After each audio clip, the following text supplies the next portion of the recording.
सोलापूरच्या अंजनगाव खेलोबा येथे उभारण्यात आलेल्या छत्रपती शिवाजी महाराज यांच्या पुतळ्यावरून सुरू असलेला तणाव आज पुन्हा वाढू लागल्याचं चित्र आहे। गावात जमावबंदी पुकारूनही दोन समाज आमने सामने आलेले आहेत। या पार्श्वभूमीवर पोलिसांनी देखील मोठा बंदोबस्त तैनात केला आहे।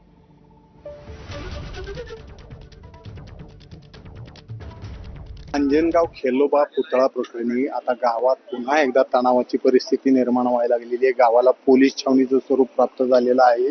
सध्या गावात जमावबंदीचे आदेश लागू केले असले तरी मोठ्या संख्येने एका बाजूला एका समाजाचे लोक आणि दुसऱ्या मंदिरात दुसऱ्या समाजाचे लोक आमने सामने आलेले आहेत। खूप मोठा पोलीस बंदोबस्त आहे। जमावबंदी आदेश लागू आहे, मात्र अजूनही याच्यावरचा अधिकृत तोडगा न निघाल्यामुळं ही जी परिस्थिती आहे ही अशीच तणावपूर्ण आहे।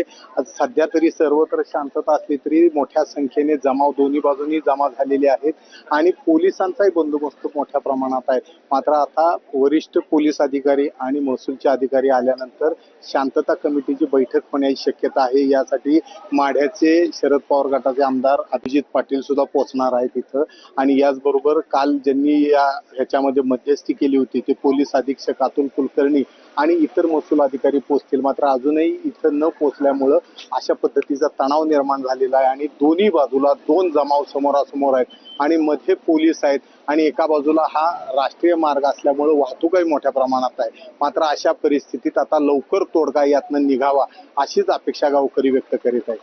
कॅमेरामन सचिन दाढेसह सुनील दिवाण, एबीपी माझा, अंजनगाव खेलोबा माढा।